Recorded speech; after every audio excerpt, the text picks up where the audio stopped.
Bonjour, vous êtes de retour sur la chaîne de Brist BD. Alors aujourd'hui, je vais vous parler de ma dernière lecture, lecture que j'ai faite il y a à peu près un mois. Et on va parler du tome 3 des Terres d'Ogon. Alors, cet album est sorti le 23 juin dernier. Et comme je viens de vous le dire, il y a à peu près un mois que j'ai lu cet album, ce tome. Donc je vais vous livrer un petit peu mon analyse, ce que je pense de ce troisième opus de la nouvelle série de Jean-Luc Istin. Et donc ce bouquin, il est de Olivier Perru, Benoît Ezaro. C'est donc le troisième du nom. Hop, à l'arrière c'est comme ceci, vous voyez. Donc on a les trois premiers et on nous annonce déjà le numéro 4 qui est ici et ça s'appellera Mystique. Alors, cet album s'appelle Makahuru. Alors pas du tout, Mahakuru, pardon. Excusez-moi pour le lapsus, Mahakuru. Alors Mahakuru, en fait on va nous parler des Mahakuru. Et les Mahakuru, c'est ni plus ni moins que l'équivalent des ghouls sur les terres d'Aran. Donc ce sont des créatures très craintes sur les terres d'Ogon également.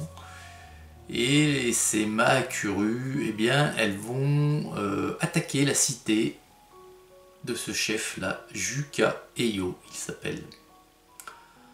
C'est le plus grand chef du pays du Kwalundia. Et le Kwalundia, c'est donc un territoire qui se trouve au sud des terres d'Ogon. Et Juka Eyo, eh bien en fait, il s'est un petit peu proclamé, autoproclamé roi du Kwalundia. Et il a soumis tous les autres chefs dans la violence, en battant ses tribus. Enfin, il est reconnu comme quelqu'un de très cruel, très sanguinaire, physiquement très fort. Grosso modo, quoi, il est haï par toutes les autres tribus du Kwalundia. Et donc, lorsque ces Mahakuru vont attaquer sa cité, il va rester très peu de survivants de son côté. Et Juka Eyo va décider avec quelques guerriers de partir pour chasser, de suivre les Mahakuru pour voir exactement qu'est-ce qui a poussé ces créatures à attaquer sa cité. Alors ayant très peu de guerriers, il va au cours de son périple essayer de convaincre toutes les autres tribus du Kwalundia de lui prêter des hommes pour faire face lorsqu'il va rencontrer les Mahakuru. Et ça se passe difficilement, bien entendu, puisque toutes les autres tribus, souvenez-vous de ce que je viens de vous dire, elles ont été soumises par Juka Eyo, par la force, par la violence, et il est donc détesté par toutes ces tribus.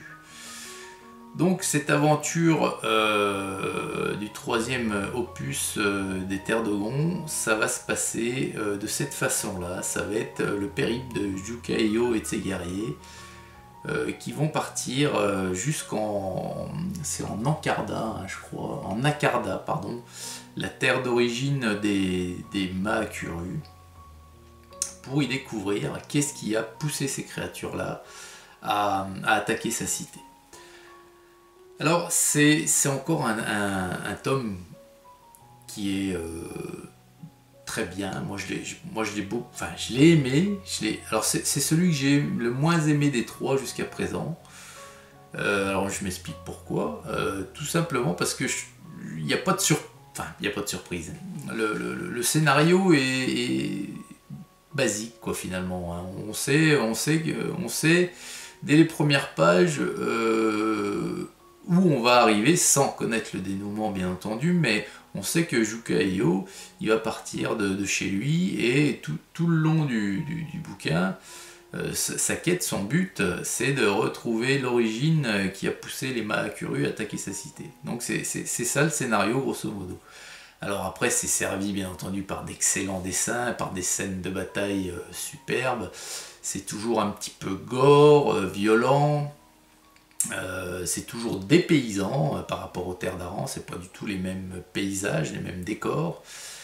Mais l'histoire m'a un peu moins surpris, un peu moins, je dirais, captivé, parce qu'en tournant la page, je savais grosso modo ce que j'allais voir. Alors bien sûr, le dénouement à la fin est quelque chose d'inattendu qu'on ne peut pas deviner, mais quand même, à part les quelques pages de la fin, justement, la grosse partie du bouquin, on sait ce qui va se passer, quoi. Il n'y a pas trop de surprises, quoi. Voilà. Ça se laisse cependant très très bien lire, hein. Moi je l'ai aimé, hein. Je vous dis pas que j'ai pas aimé ce bouquin, je vous dis que je l'ai aimé, moins que les deux premiers. Mais ça reste tout de même un bon livre, quoi, une bonne BD. Voilà. Tout ce que je peux dire de Mahakuru, le tome 3 des Terres d'Ogo. Alors j'attends avec impatience le tome 4 justement pour voir si on va revenir dans le, entre guillemets, dans le, pas le sensationnel, mais dans le captivant, dans le sublime, hein, des deux premiers tomes. Ou alors est-ce qu'on va s'installer dans une espèce de, entre guillemets, de confort, voilà, les Terres d'Ogon, c'est bien, et puis ça... on va suivre un petit peu cette qualité du tome 3 sans pour autant aller vraiment en haut. On va rester dans notre zone de confort. Voilà. Donc j'espère que ça va repartir moi plutôt à la hausse et que le scénario sera quand même un peu plus recherché, un peu plus travaillé. Voilà. Voilà les amis, c'est tout ce que je peux vous dire comme analyse. Mon avis sur ce tome 3 des Terres d'Ogo.